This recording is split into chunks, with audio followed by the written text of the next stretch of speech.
Chẳng bao chú thông đã gần ngay một thôi chứ này là thật sự ngay chú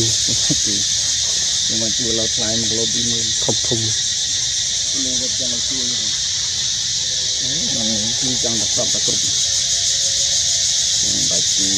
nama kita karena ni job nak bawah untuk mau tuan tu cari ada job cái muốn đi cắt cao người ta được ăn khơi bên trong chăn mùi nó nào mình nó được đại cho mình tại vì cỏ chú ha ini cắt cao đã đánh luyện con tôi nữa ini con mà đào nó đúng không con người tí bay nó con nuôi chuột nhưng mà mấy kia là con vậy người cần đặt mấy kia mình mua thịt đi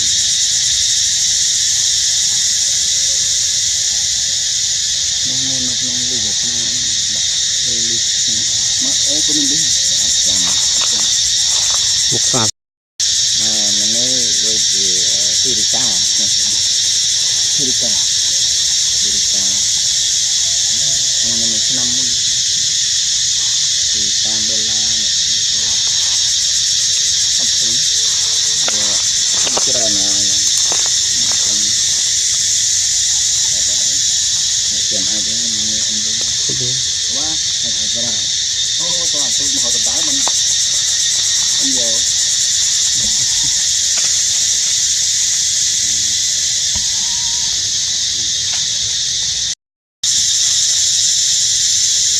nó tham là chúng ta đã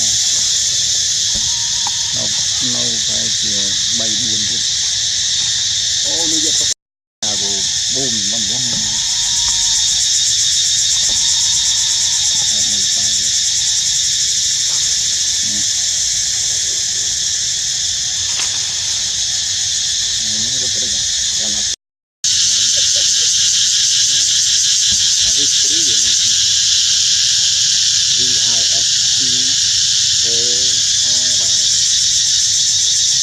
con rất thích thú này con mới được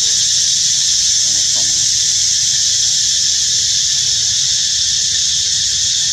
cái bón vô sọc tròn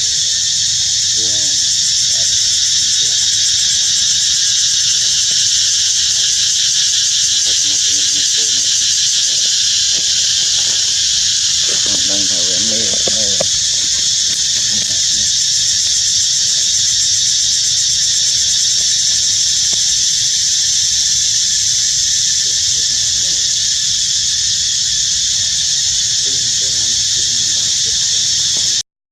men phê phòng không biết phân rồi một cái chương bạn chơi bây giờ bạn chơi anh cứ đắt lắm vậy làm cái này đấy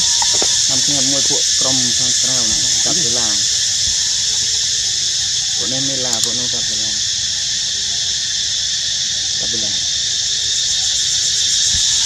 không mình cao tập cái là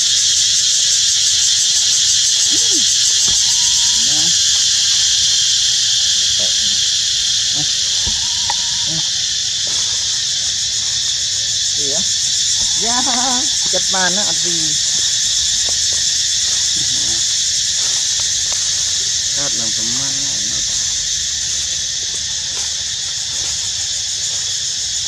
nó trên này là chỉ đường bay này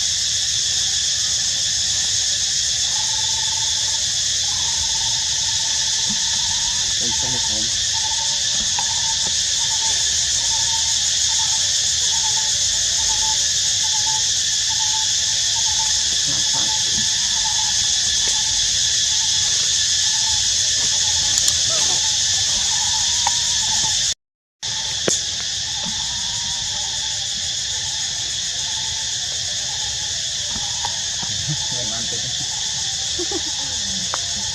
chụp nhé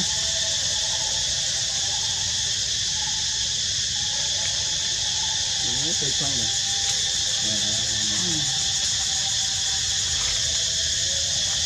tiền